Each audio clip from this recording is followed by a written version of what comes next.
NEJC Chamber of Commerce. And as always, it's such a great pleasure that I get to welcome all of you today. On behalf of the board and staff, thank you for joining us for our 2021 State of the Cities Luncheon, sponsored by GBA. If each of the mayors and council presidents would stay on as soon as the program ends, we'd like to take a screenshot of all of you for our social media and a press release. The Chamber's success is due in part to the leadership of our board of directors. They help to extend a friendly, welcome, encourage participation, and build relationships between our members. And I'd also like to take this time to introduce our new chairman of the board, Kathy Casey with Casey's Auto Repair. In just a few moments, we will hear from our city leaders. But first, I'd like to recognize the organizations and individuals who make it possible for the Chamber to serve our 10-city membership area. Each year, the Chamber hosts a variety of programs to help connect, build, and grow the businesses and communities of Northeast Johnson County. These programs are supported through the generosity of our dedicated partners. This year, our Director Circle partners are Advent Health, Brighton Gardens of Prairie Village, Kansas Gas Service, Evergy, and Security Bank of Kansas City. Our President Circle partners are AT&T, Casey's Auto Repair, Johnson County Community College, and Main Street Credit Union. And our strategic partners, CCI, IT Experts, Mailworks, Moss Printing, Nothing But Cakes, Oak Park Studios, Speed Pro Imaging of Shawnee, and Springboard Creative.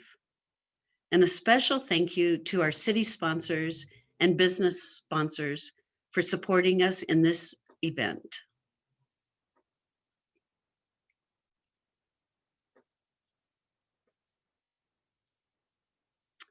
Today's presenting sponsor is GBA.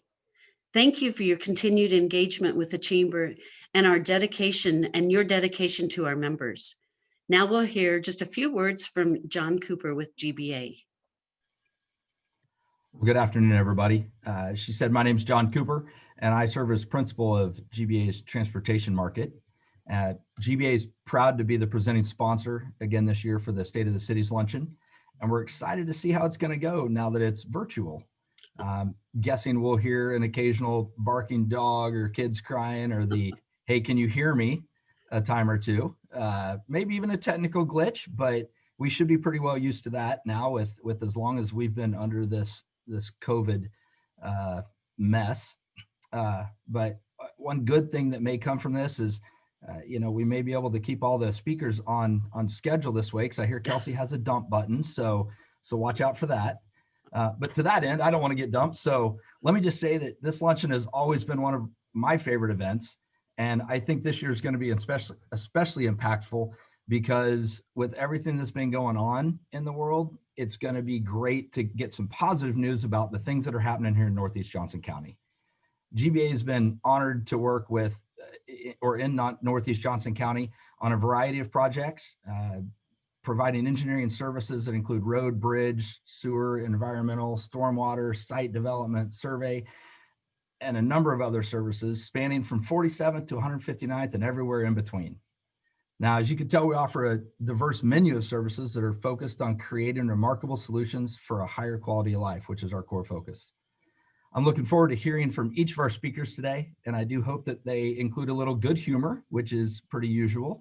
And I would like to, again, thank you for allowing us to be involved in this great organization. As I depart, I'm going to don my sunglasses because we're not in person. I don't have Stoney's orange ones, which is sad, and give a big go Chiefs. That's awesome.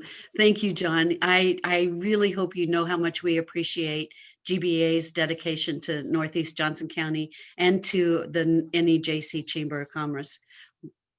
Thank you very much for a sponsor today. We're really very lucky to have all 10 of our cities represented today. Each will be given 5 minutes to share with us what is happening in their community. And I know that's tough because 5 minutes isn't a lot of time. And there are so many good things happening in our area. But let's try and do our best to keep it at that 5 minutes. And if at the end of the presentations we have any time remaining, we'll open up the floor for questions. So as our participants are here, if you have any questions, if you type those into the chat, then please remain muted throughout the program. So we're ready to kick this off. 2021 State of the Cities. Our first speaker will be our mayor from the city of Westwood Hills, Mayor Paula Schwach. Thank you. For the last 5 years, my remarks have focused on infrastructure primarily. Cities are, after all, an aggregation of the built environment. Next. But 9 of the last 12 months have been impacted by a worldwide pandemic brought on by the COVID-19 virus. So while Westwood Hills continues to plan for the future, our focus has been more immediate. Next. I want to talk about safety, equity, budget controls, and to borrow a phrase, doing it for yourself. With regard to safety, we surveyed our residents for immediate housing needs. We continuously provided links to health, food, and housing resources. We made every effort for continuous communication of factual science-based information. We adopted the county health orders and the county enforcement orders. We even went so far as to experiment with a limited street closure so that parent-supervised children had a place to ride bikes and play ball. We certainly encouraged mask wearing. Next. We live in a time of great disparity, and we've become especially aware of that during this period of pandemic. Because of the PR around Prairie Village's review of restrictive covenants, we reconfirmed that in 2007, Westwood Hills had in fact taken all the action needed to remove racially restrictive covenants from Westwood land titles. We also did a review of public safety policies, and for that, we're enormously thankful to Westwood, which provides our police, crossing guards, and mental health co-responders. So as part of this public policy review, I looked at comparisons to other metro cities like Kansas City, Missouri, Newark, New Jersey, and others.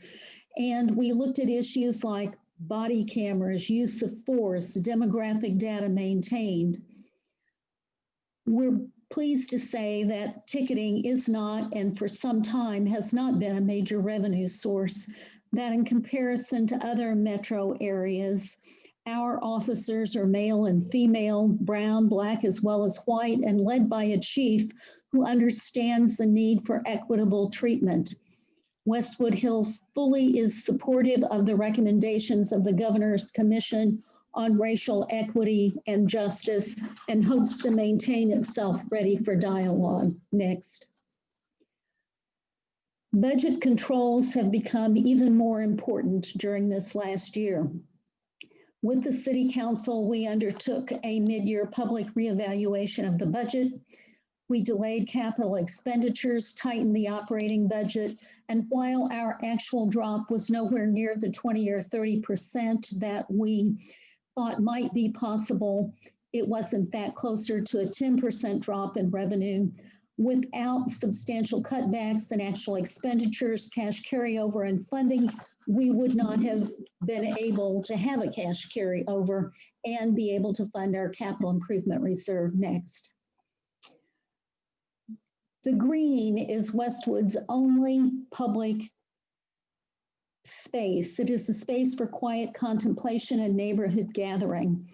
With committed councilmen, a citizen master gardener, her recruits, a citizen steeped in construction project management, and others who love the space because it's where we have our Easter egg hunts, our 4th of July picnics, our winter holiday, and drop letters to Santa. All these people pull together for various reasons to do hard, real physical labor, restaining benches, power washing fences, repairing the bridge over the creek, pruning shrubs, rock path leveling, you name it, we did it. There were over 500 hours of volunteer time. And I would posit to you that this is what real democracy looks like. neighbors united, working together for a common good. Thank you. Mayor Schwach, thank you. What great accomplishments. We really appreciate you sharing those with us today. We're going to hear next from our mayor of the city of Westwood, Mayor David E. Waters. Hi, good afternoon, everyone. First, let me thank the chamber for this opportunity. 2021 is my first year not being on the chamber board for some time, going off as the past president, and I really miss all of my colleagues. Seeing you all at the Blue Moose, you know who you are. For those of you, I hope I can't see everybody's faces, but I do miss hanging out with everybody. I hope to see you soon. And I do want to thank, as I've stepped into this new role this first year, thank my fellow mayors for helping make this transition. It's been a really good year for me, all things considered. Let me start by recognizing our Westwood governing body, especially our two newest members who were sworn in just about a year ago, Laura Steele and Holly Weimer. Laura has stepped in as the chair of our Public Works Committee and Holly for our Parks and Recreation Committee. Jeff Harris this year was elected by the council to serve as council president. And our other council members are Jason Hanneman, who leads our admin and comp, and Lisa Cummins with the Midwest Transplant Network as well. And I'm certainly hopeful, and hint, hint, that these three people will continue to serve, and we already start thinking about elections for next year. As for COVID, what is there to say, really? I think we've all had the same issues, of course, with the Zoom meetings, having to close our council or committee room for events, canceling Oktoberfest and the like. But we've really tried hard this year to find ways to continue to engage with the community and be creative. We've had a holiday home decoration contest, sidewalk chalk contest, a socially distanced concert by the Kansas City Symphony. Especially during COVID, and Paula touched on this, our staff worked extremely hard on our finances and our budgeting this year. And we were very fortunate that we were able to financially meet all of our obligations to our residents and to our staff. We did not have to do any furloughs or layoffs, and our people were, and they remain our top priority. And I'm very proud of that. Now, no sooner had I been sworn in as the mayor than our Chief Administrative Officer and City Clerk, Fred Sherman, let me know that he was taking a new position as the Deputy Elections Commissioner, and now this year, the full Elections Commissioner for the Johnson County Elections Office. But our loss, I think, was certainly the county's gain, as both he and Connie Schmidt worked extremely hard, and we had some of the best well-run elections that we could have. And so I think we all owe them a debt of gratitude for their hard work in making Johnson County's elections this year run so smoothly. But I was incredibly proud to be able to hire this year, and in case you have not met her, our new CAO and City Clerk, Ms. Leslie Herring. Leslie is a City of Mission resident, and it comes to Westwood from her previous position as Assistant City Manager with the City of Eudora. And it's been a wonderful transition. We're very glad to have her with us here. Let me turn a little bit to some development and infrastructure items. Westwood continues to see incredibly strong growth in our housing. The value of our 2020 housing permits, that does include fences, HVAC, little things like that, was about $23.5 million. So quite a bit of additional investment continues in Westwood. We're also certainly pleased to see that the Midwest Transplant Network has broken new ground on a $20 million expansion to better serve our community and provide the truly life-saving work that they do for all of us here. One of our leading initiatives. Could you try again? Apparently my Siri is talking to me here, sorry. One of our leading initiatives in 2020 was adoption of a new complete streets policy. This follows on the heels of our 2019 work. Over $3 million in new streets, sidewalks, pedestrian street lighting. Councilmember Laura Steele and our Public Works Director, John Sullivan, really started that effort and led it. And our first proof of concept, as I like to call it, is on 47th Street. If you haven't been there lately, we've done a stripe-only road diet going from 4 lanes down to 2 with a 3rd center turn lane. And we're currently working right now on permanent plans. And the sponsor of our event today, GBA, is the engineer for that work. And so we will be seeing more permanent improvements coming along. And probably the most important item we have coming up is our Westwood View Elementary School. We're beyond excited to have the opportunity to work with the Shawnee Mission School District on a new elementary school for our community. The city of Westwood fully supports the school district's bond issue. We passed a resolution in that regard. I'd like to encourage everybody, there's still time, please vote yes. And help strengthen our kids and our communities that way. I want to thank Dr. Fulton, of course, and the members of our Board of Education for their work this year and being great partners with the city of Westwood and, of course, with the chamber. And, of course, I want to make sure that we do all of our part to get our kids back into school. And finally, I'll end with, given the Martin Luther King recognition this week, I do want to acknowledge the racial divide and the racial inequities that have again risen with good reason this past year. Our cities have rightfully needed to take hard looks and ask tough questions about the ways in which we have both perpetuated injustice, but also how we can help solve them. Our Chief of Police, Greg Halloran, has really been at the forefront of a lot of these issues. Thank you, Paula, for your comments on that. One example only is that we led some dialogue between police chiefs and members of the religious community here at Westwood this year. And we worked very hard on our training. And especially given that our police department represents Westwood Hills and Mission Woods, we're committed in 2021 to do our part and hopefully be leaders in that regard. That is it. Again, thank you to the Chamber. Thank you to all of you. And I can't wait to see all of you in person again soon. Thank you very much. Mayor Waters, you're doing an excellent job. I am so proud of the mayors and city council and administrators here in the northeast part of Johnson County, because we do seem to be out on the forefront of tackling some of the tough issues, and we dig our heels in and get things done. You guys do an excellent job. Our next speaker is going to be our mayor from Roland Park, Mayor Mike Kelly, and we are thrilled to have our new chamber home in the city of Roland Park. Mayor Kelly. Thank you very much, President Settle. And yes, let me first go ahead and welcome the chamber home to Roland Park, Kansas. We're so pleased to have you, and I look forward to hosting you for many years to come.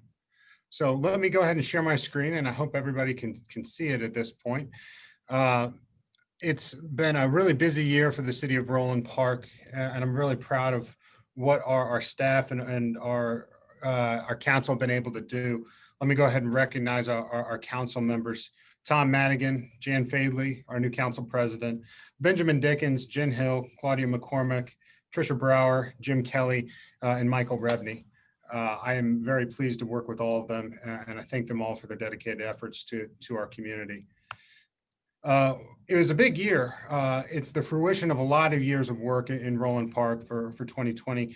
Probably the biggest project and most visible is our Road 2020 project, a multi-million-dollar project, the biggest infrastructure project in Roland Park's history.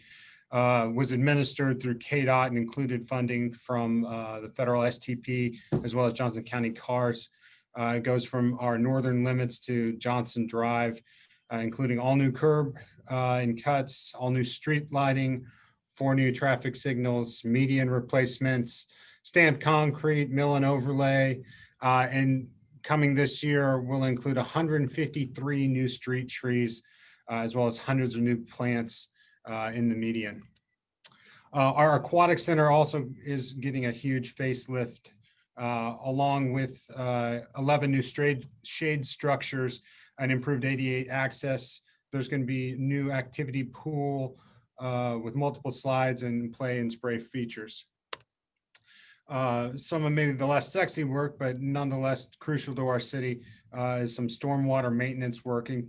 We replaced 532 feet of corrugated metal pipe, which is the continuation of an emergency repair that was done in 2017 after sinkholes formed.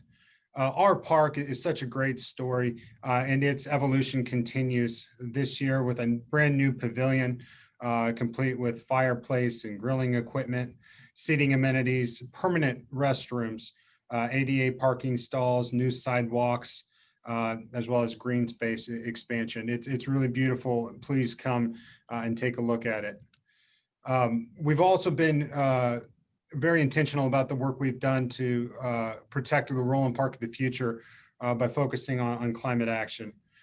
We've now installed solar at our 2 highest energy consuming buildings, the community center and city hall, with a 2.5-year payback. A 216 kilowatt production capacity. It's pretty impressive. We're also partnering with Dynamex, which is a new company which you all might want to take a look at, that allows us not only as a city, but as an individual homeowner to measure your carbon output, and we'll find some ways to reduce that together. We're happy to work with Climate Action KC in reviewing the playbook and the soon to be published Climate Action Plan to implement things such as a solar ready ordinance or converting our entire fleet of administrative vehicles to electric. We are happy to welcome Sunflower Medical this year after the sale of some city land at the northeast corner of Johnson Drive and Row for a medical building. Welcome home to Sunflower Medical as well. 2020 was also the culmination of our comprehensive plan, Moving Forward 2040. Among other things, a focus on universal design, residential redesign guidelines, as well as contemplating future business opportunities within Roland Park. We also asked for the trust of our community in a sales tax ballot question this November, asking for a 0.25% increase on our sales tax for special public infrastructure projects. We had a major campaign with our community to talk about the citywide maintenance, parks and rec, and large-scale improvements that the infrastructure tax would allow. And luckily, we maintain the trust of our community in allowing us to move Roland Park forward. But the biggest thing and the proudest thing that I get to talk about and be proud of and brag about as mayor is not only the work of our staff, but the dedication of our residents to making our community better. Let me just talk about two of them really quickly. One is the Holiday Kindness Project. This was organized by a group of residents that bought gift cards that was then facilitated by our police department, who would hand out small gift cards to the shoppers at Roland Park businesses, giving people an extra little boost in a really rather dark year. And it was just a great program, and one that we'd like to start seeing not just be a holiday program, but a year-round program. And finally, our holiday family adoption program, in combination with the City of Mission, we directly help families in our communities with Thanksgiving and Christmas dinners, as well as presents. But our residents were also intentional about having us focus on the issues of the day, as Westwood Hills and Westwood have done through an ad hoc racial equity and inclusion committee, as well as a police policy review committee. And I like you, President Settle, I'm so proud of Northeast Johnson County and looking forward to seeing you all in person next year. So thank you all very much. Mayor Kelly, what a great job. It has been a busy year for Roland Park, and Row is beautiful. And I can't imagine once everything is planted, how great it's going to be, but kudos, great job. Thank you. Next is our mayor from Prairie Village, Mayor Eric Michelson. Thanks, Deb. The global pandemic, national economic shocks, employment shocks, racial unrest, and elections tested our civic character last year. But 2020 showed us that Prairie Village is a resilient, compassionate, and adaptable community. Next slide. Meadowbrook Park and Development continues to be a shining example of a successful public-private partnership in our community. This civic jewel of a gift just keeps on giving. In 2020, it won the Capstone Award for Community Impact. It welcomed more than 670,000 visitors, with more than 1 million predicted in 2021. The city issued bonds to pay for infrastructure and acquire that parkland, and our most recent financial advisor reports that the performance is outpacing expectations, such that we might even be able to retire those bonds early. Next slide.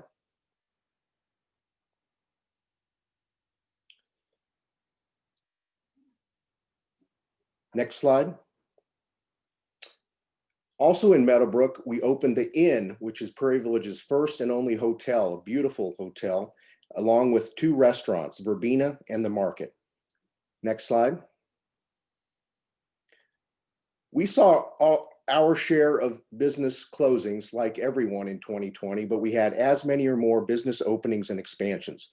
Prior to the pandemic, we had a fun ribbon cutting with the Northeast Johnson County Chamber at Tamara Day's Growing Days home store in Prairie Village, an event that was later broadcast on her Bargain Mansions show to millions of viewers. I understand, Stoney, you might still be getting calls from Hollywood agents as a result.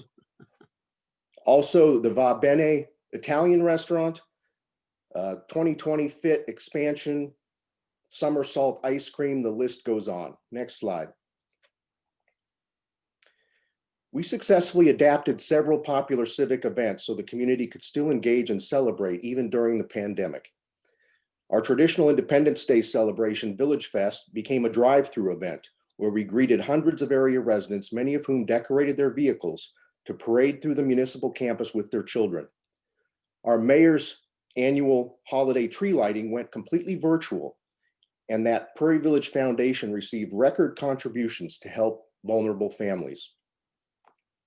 The Prairie Village Arts Council hosted several virtual art shows, and our city council meetings and committee meetings have taken place virtually since March. Next slide. We celebrated important diversity initiatives and successes in 2020. Along with several council members and staff, I attended a peaceful Stand Up for Black Lives rally, along with thousands of people who converged on Prairie Village for a law-abiding and peaceful rally. More people of color than I've ever seen in Prairie Village. Truly a beautiful sight and a positively transformative site for Prairie Village this summer.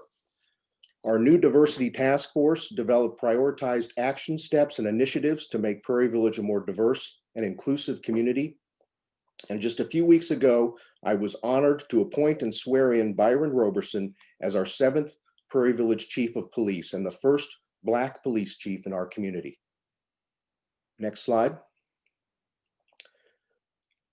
We had undertook a multi-year process with public engagement and developed a Village Vision 2.0 update to our comprehensive plan to take us through the next 20 years. Upon the unanimous recommendation from our Planning Commission, the council adopted this Tuesday evening as the new comprehensive plan for Prairie Village. It's focused on 5 core principles: quality public space, strong neighborhoods, viable commercial centers, sustainability, and productivity. Next slide. Speaking of sustainability, construction is underway on our new public works facility, which is being built to the highest level of LEED certification. The city began receiving all of its electric energy, city electric energy, from a wind farm with Evergy's help. We expanded our recycling options to include curbside glass and food composting options for our residents. Next slide. We emphasized communication to allow us to serve our residents well by giving our Village Voice, the bi-monthly city newsletter, a facelift. We redesigned our Prairie Village website, pvkansas.com, with new features intended to enhance usability and accessibility. And we moved our code of ordinances online to make them easier for residents to access and search through. Next slide. I would like to thank city staff, city council, our residents, my fellow mayors here, the Northeast Johnson County Chamber, and all of our partners in this virtual room and throughout the metro who made these successes possible for Prairie Village in 2020. As a result, Prairie Village's prospects for 2021 are bright and exciting. Thank you. Boy, I think you hit it. It is exciting. We're living through some really tough times now, but there are so many positive things going on.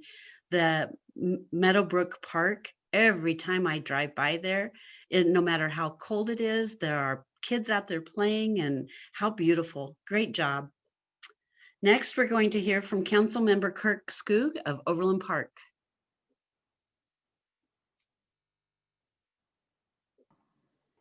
Well, hello to everybody, and it's my honor again to represent Overland Park this year in this presentation.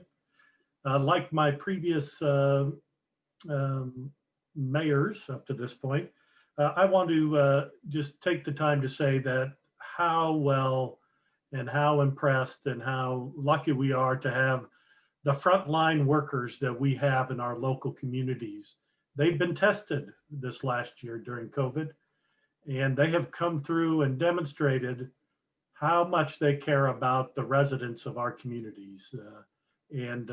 Without them, this last year would have been even more challenging than they were. The city frontline workers, as well as the mental health professionals, and all of the people who've helped us make it through this year of COVID. So if we can go to the first slide. Overland Park is a direct recipient of CDBG funds, which is Community Development Block Grant funds. And so due to COVID, we got a special allocation of $1.2 million that we made the decision to give split between small businesses and individuals.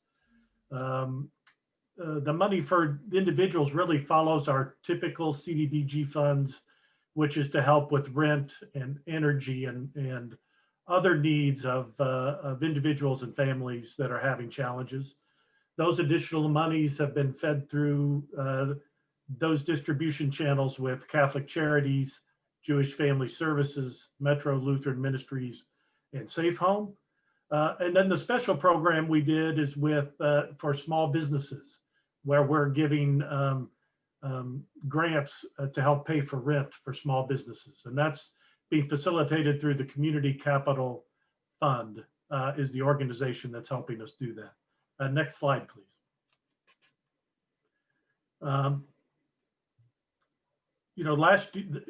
It's important that we look to the future. We deal with the challenges we have today, and we look to the future.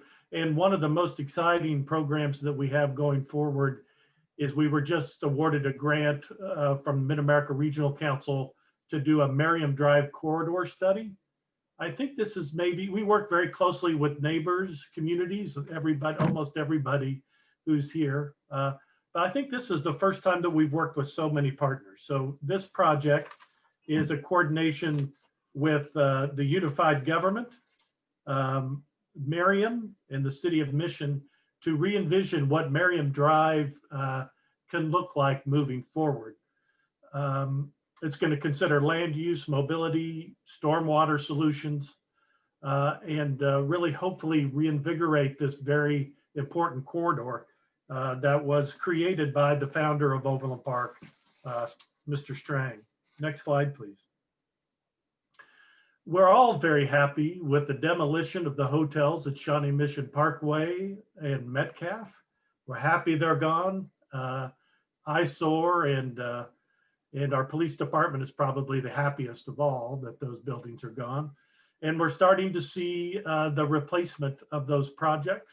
They're starting to come up first with the self-storage facility, and then we'll see a car wash, and then offices will start to appear on that corner. Hope that is can be a catalyst for future investment on that corridor to the west of Metcalf. Next slide, please. Downtown Overland Park, you've all had an opportunity to see the changes that have occurred in downtown Overland Park over the last few years. The things that are in front of us really is we have a wayfinding project that is getting kicked off this year. People who come to downtown Overland Park, we're attracting lots of new people who really aren't familiar with the layout, so the wayfinding will help them find parking and other important amenities in downtown Overland Park.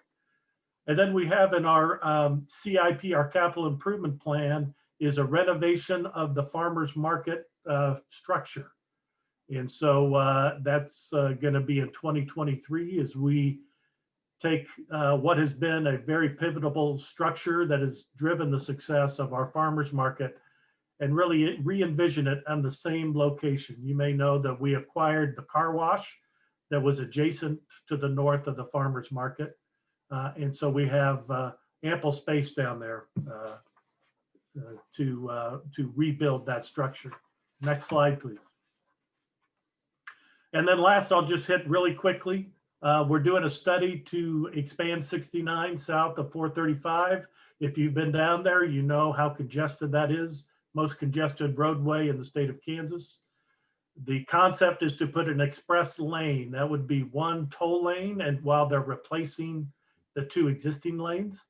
And that process is underway. Find more information, www.69express.org. Thank you all for your attention today. Thank you, Councilman Skoog. We appreciate you very much coming and giving us an update with everything that's happening up in the north part of Overland Park. Next, we have Mayor Daryl Franklin from our city of Mission Woods. Thank you, Deb. And first slide, please. Or next slide, I should say.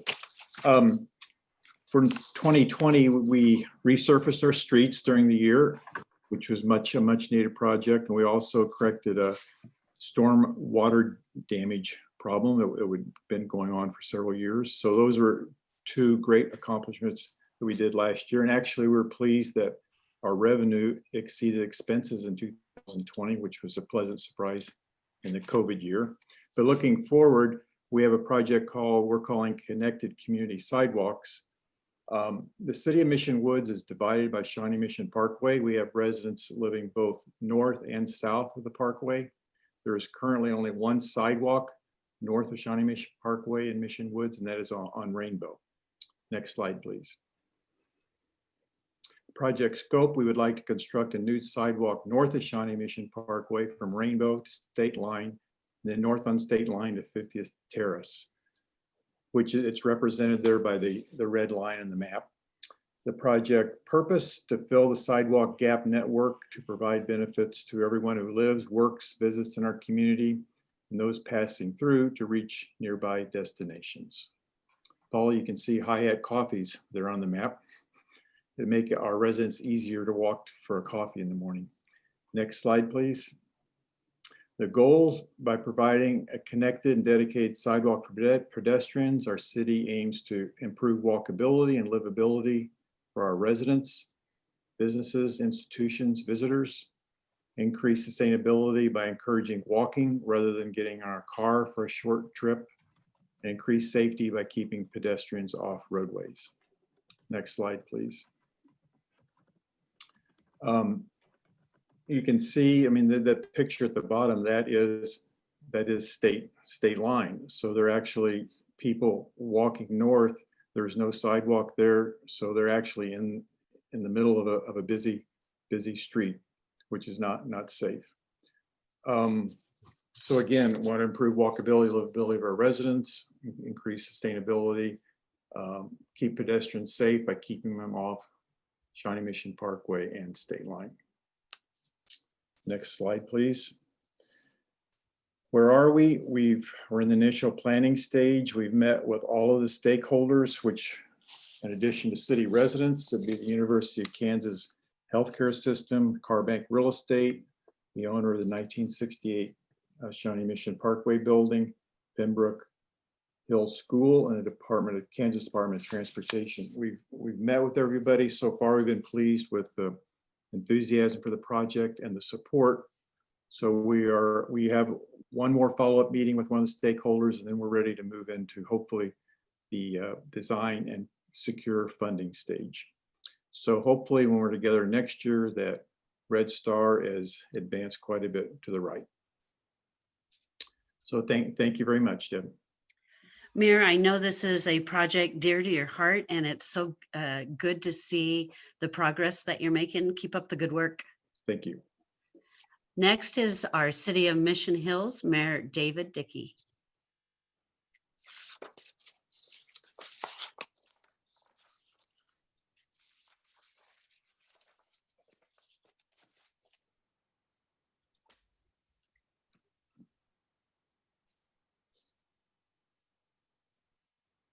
Mayor, can you hear us? There you go. Sorry about that. You're good. We've only been doing Zoom for 10 months. Why would I think I could do it? So that was intentional because John wanted to hear cats in the background, technical glitches, so I thought I could be the first, maybe the second. So thank you all very much, the Chamber. I want to thank them for putting on this event and making it work in the current environment. I want to thank all the city staffs of all the cities in the Northeast. All of you have made it possible for the cities to continue to operate very, very functionally in a very strange environment. So thank you all. And I also want to thank all the fellow mayors of the Northeast. All of your ideas and idea sharing over the course of these last 10 months has been very helpful to Mission Hills and to me. And so thank you all very much.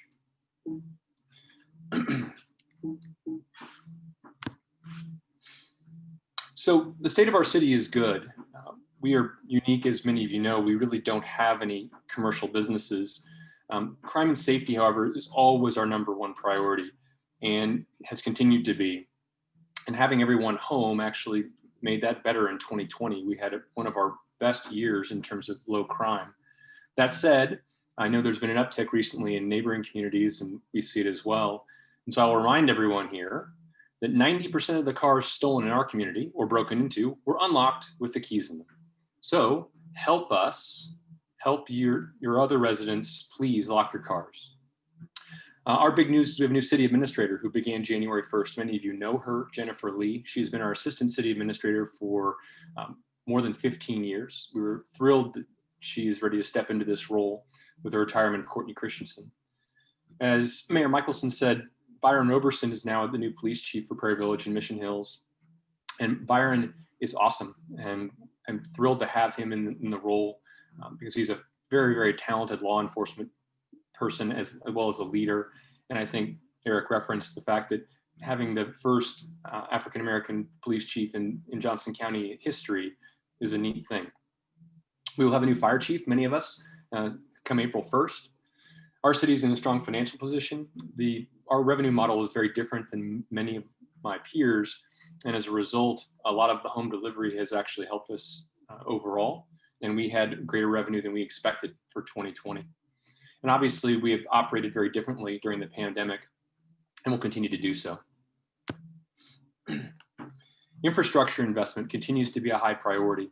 And we will be redoing Tomahawk Road end to end from State Line to Mission Road in 2022. And we've been working on that project.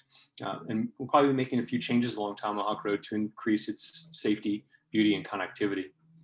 We continue to fine tune our processes around redevelopment. That is a journey, not a destination. Like all the cities in the Northeast, we are landlocked. And so for us, it is about modifying new existing homes and then homes being torn down and rebuilt. And in the 20 years that Courtney Christensen was the city administrator, there was one example of a new home being built smaller than the previous home. And so we have to manage that, particularly as it relates to the stormwater overall and impervious surface.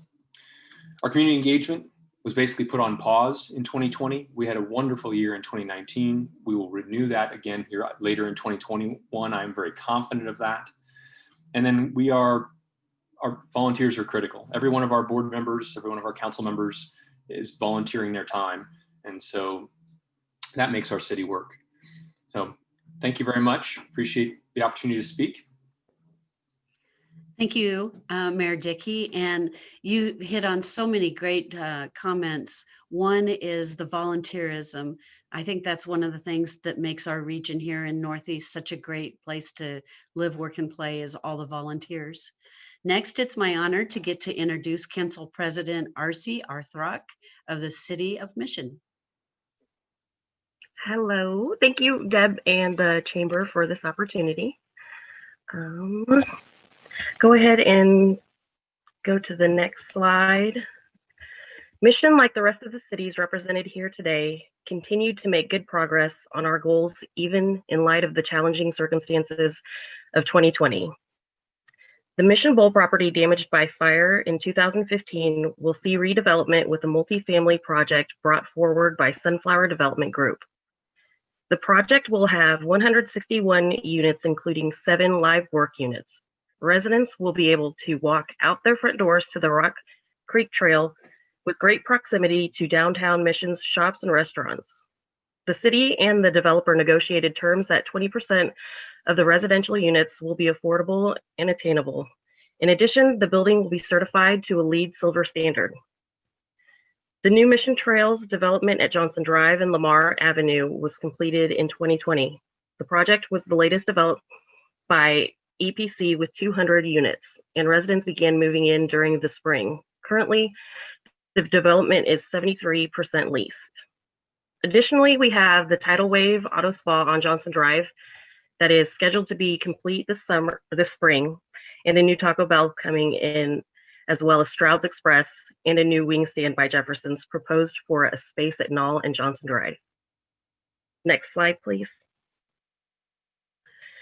Continued investment on infrastructure. We've made excellent progress on our major Rock Creek Channel project. The project addresses erosion and flooding just south of our commercial district on the east edge of the downtown with retaining walls, channels, modifications, and parking lot improvements. Lamar Avenue received a seal treatment with some curb and sidewalk repair and the addition of bike lanes and sharrows between Fox Ridge Drive and Shawnee Mission Parkway.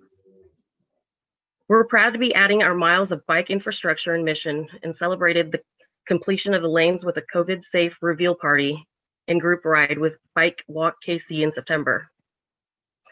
We've been working to finalize our asset management plans for both street and stormwater infrastructure in preparation to roll out revised and strategic multi-year maintenance plans. Next slide, please. As part of the national conversation on racial equity, the Mission Police Department held 2 informational sessions in August and September, sharing information on our department's policies around use of force and defensive techniques, hiring and training and oversight. Both sessions were a welcome chance to share more detail of our operations with interested members of the public. We continue to explore important conversations around racial equity, diversity, and inclusion, and look forward to continuing to engage our residents and businesses in that dialogue. We are reaching the final stages of recruitment to fill our police chief position. With that hire, we will be looking forward to strengthening our connections with all members of our community even further in the months ahead. Next slide, please. Our community system assistance programs continue to make a difference for our residents and businesses.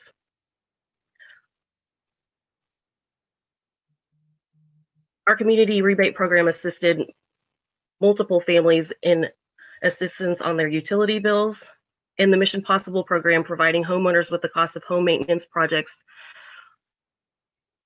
awarded larger amounts of money this year than last for numerous projects that include tree care, driveway repair, and exterior painting. The Business Improvement Grant provided assistance to STEM Salon with improvements to their new space at Broadmoor and Martway Streets. Our holiday adoption program had a wonderful year again. The program provides Thanksgiving meals in November and meals and gifts in December to families referred to us by social workers in our local schools. In December 2020, we helped 84 families with holiday meals and 54 families with gifts. Extremely proud of hitting all-time fundraising goals, even with fewer in-person interactions in 2020, proving that generosity in our community certainly didn't stop just because we stopped seeing each other. Mobile pantry food events. Additionally, we hosted, along with Harvesters, 4 mobile pantry events at Shawnee Mission North High School, providing hundreds of families with fresh and non-perishable food items. Next slide, please. And of course, through it all, we have, like you, been managing through the pandemic. We are so proud of our staff for providing great continuity of service with modified programs and increased safety measures. The Powell Community Center is hosting visitors with new virtual programming and special events. The Mission Market and their vendors did a great pivot and served customers with masks and social distancing for the full season, June through August.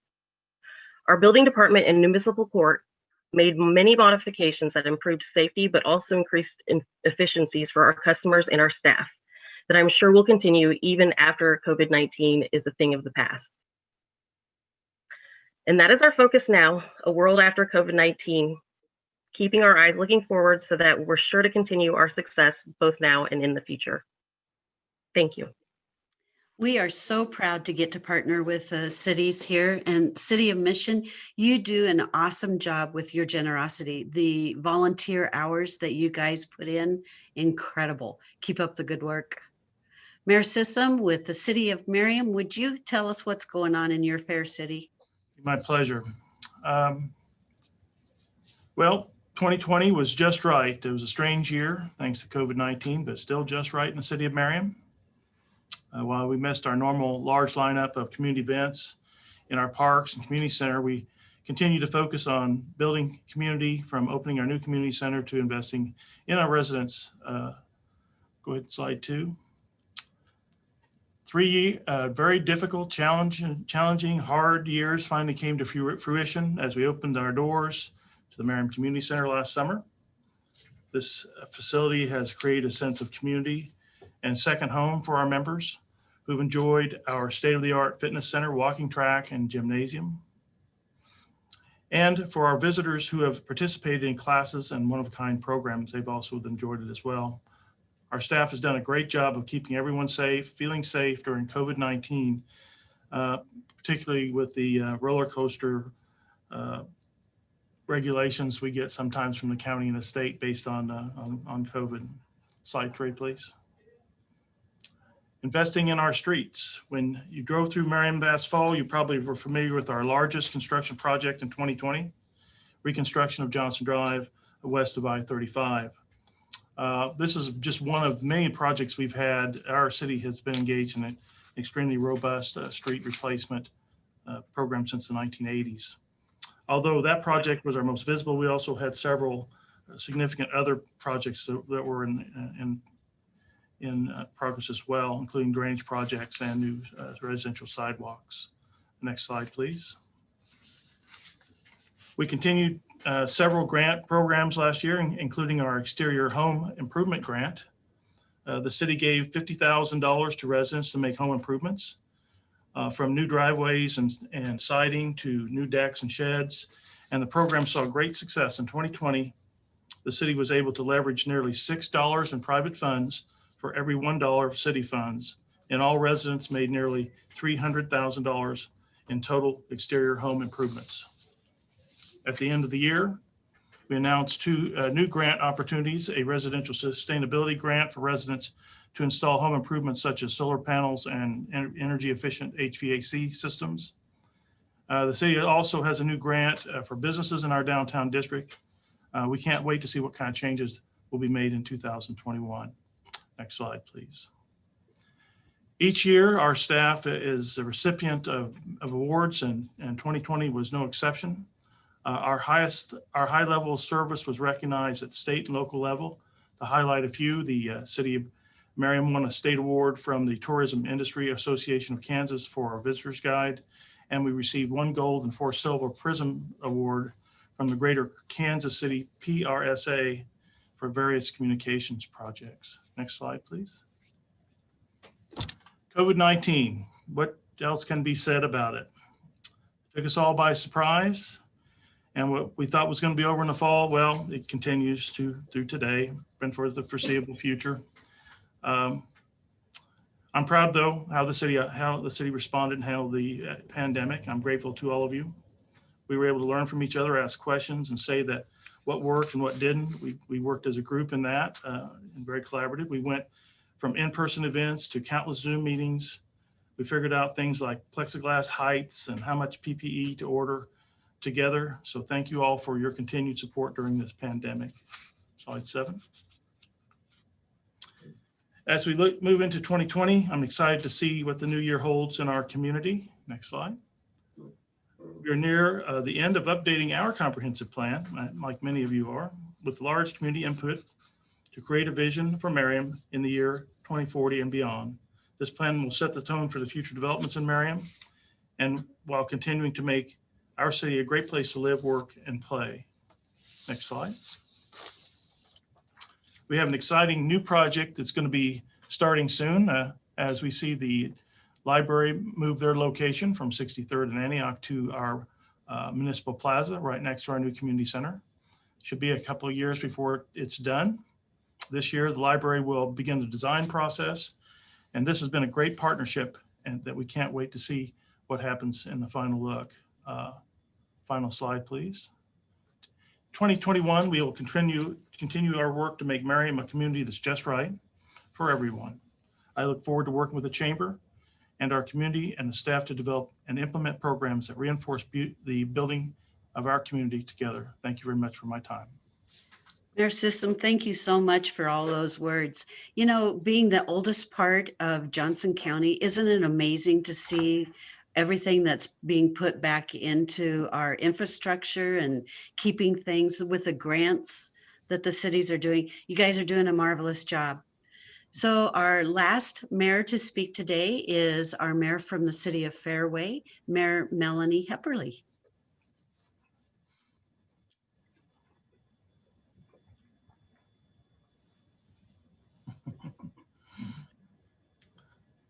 Maybe. She's got her mute on. Oh, Mayor, are you muted? Well, I'm the only one that did that. There you go. Okay, I'll start again. It's from Fairway.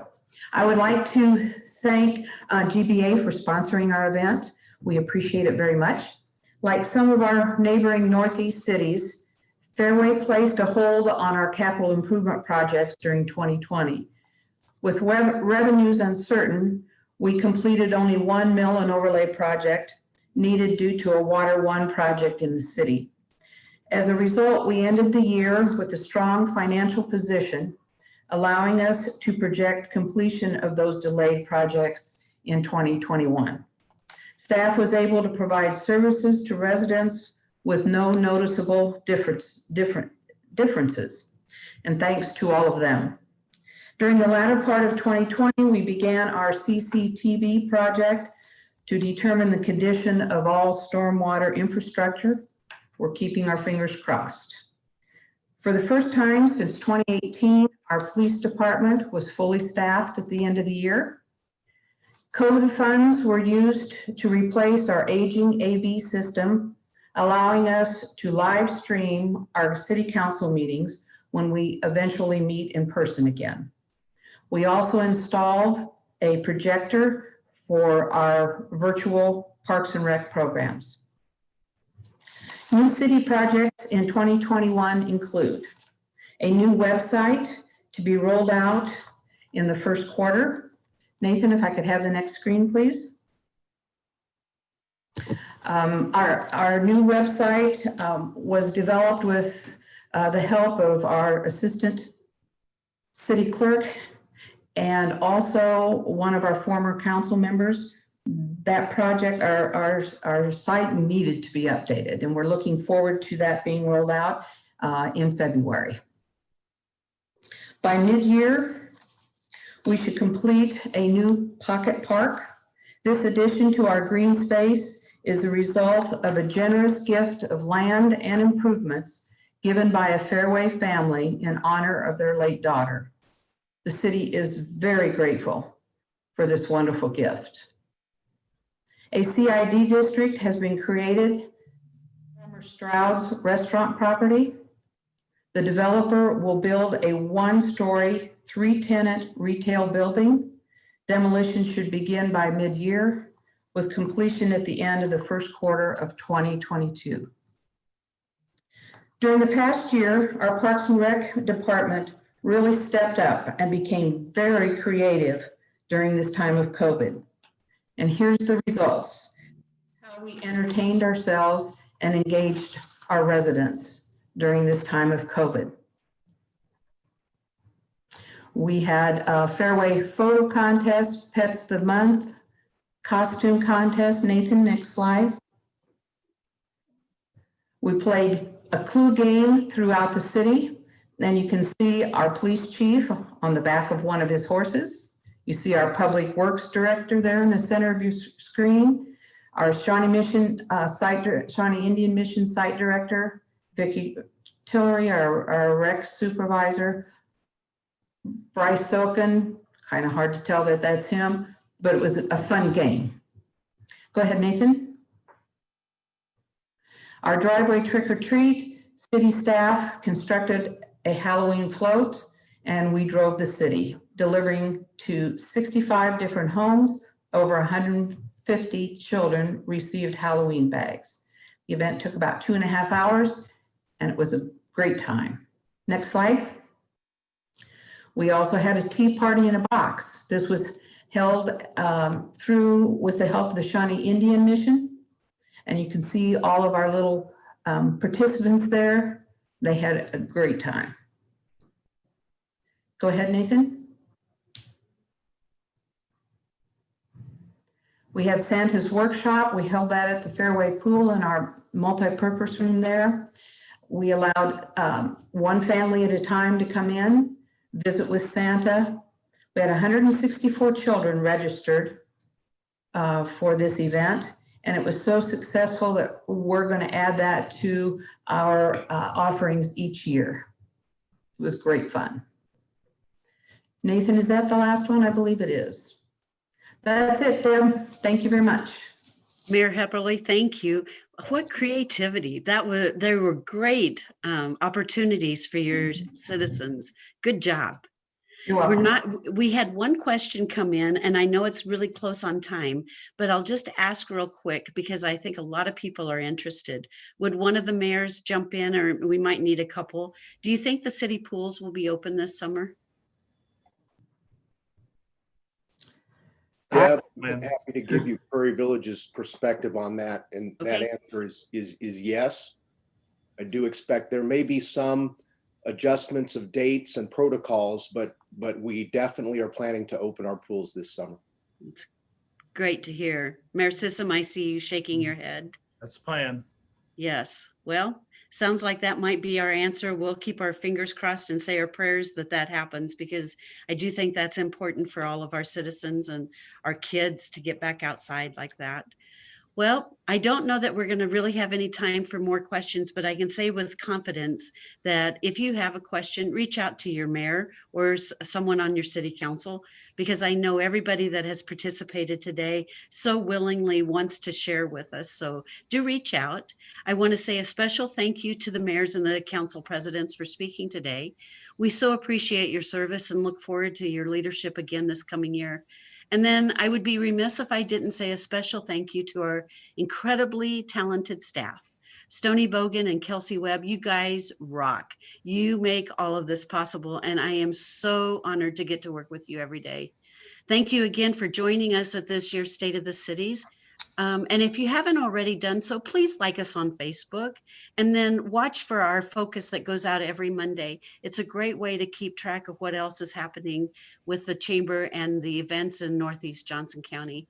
And mayors and city council people, if you'd stay on so that we can take a screenshot and use that for our social media and press release.